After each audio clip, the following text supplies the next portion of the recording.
Hello दोस्तों, नमस्ते प्रणाम। हम किरण शर्मा, हम मंजू शर्मा अपना चैनल पर सबके स्वागत करे छी। नमस्ते प्रणाम सब दीदी भाई जी के प्रणाम, सब यूट्यूब फैमिली के प्रणाम, जयदेव भैया चाची दीदी मैं सब सुनबे सबके प्रणाम। और हम दोनों देवरानी जेठन बहुत प्यारा सा एक कजरी गीत गावे जा रहा छी। अहाँ सब जरूर सुनब और कमेंट करके जरूर बताएब गीत केहन लागल नहीं लागल।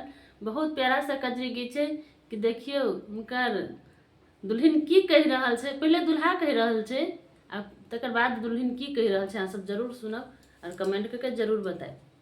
बहुत प्यारा सा कजरी गीत है, अंत तक जरूर सुनब तबे अहाँ सब गीत के समझ पेबे कितने सुंदर गीत है। खूब प्यारा आशीर्वाद खूब बरसाब और आगा बढ़ावित रहब। रुन झुन खोला न हो के बरिया हम विदेशवा जइबै ना। रुन झुन खोला न हो के बरिया हम विदेशवा जइबै ना।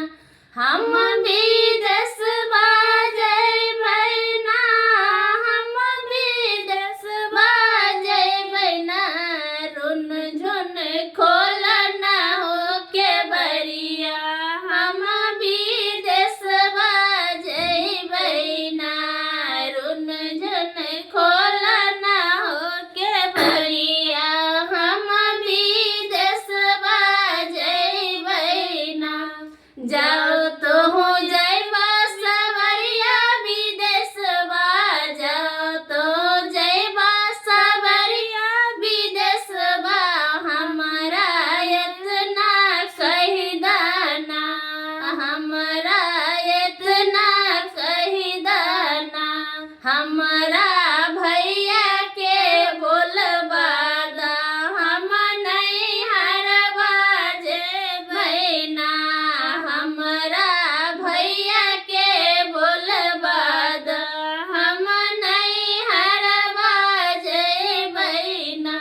जाओ तो जइबा विदेशवा सवरिया, जाओ तो जइबा विदेशवा सवरिया।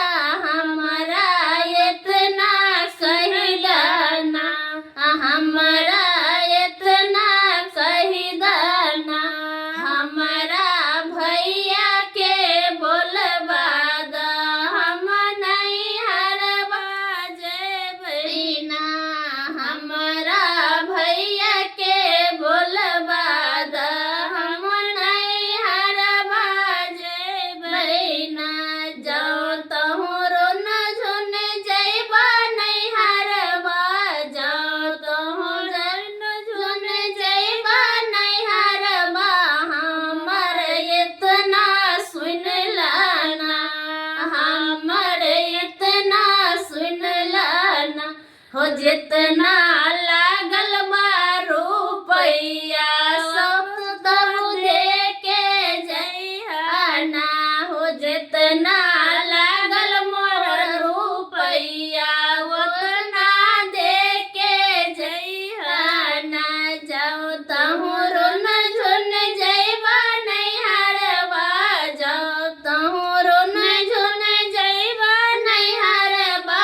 हमर इतना सुन लाना, हमर इतना सुन लाना। हो जितना लागल मोर रुपैया उतना दे के जइहाना। हो जितना लागल मोर रुपैया उतना दे के जइहाना। जाओ तहु लेबा सवरिया रुपैया, जाओ देखियो की कह रहल छे। जाओ तहु लेबा सवरिया रुपैया।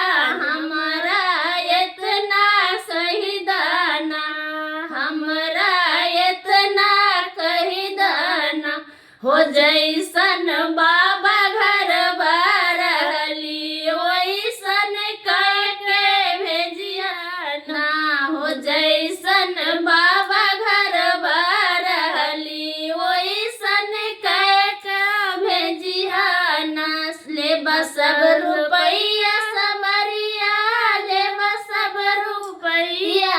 हमरा इतना कहि दाना, हो हमरा इतना कहि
देख लियो हार के कर छै जीत के कर छै। कखनो कन्या सब को जीते के कोशिश नहीं करब या जते भैया सब सुनो गीत कन्या सब जीते के कोशिश नहीं करो। उनका अहाँ के पैसा लागल तो उनको बाबा घर से नहीं तेन बना कर भेजे पड़त।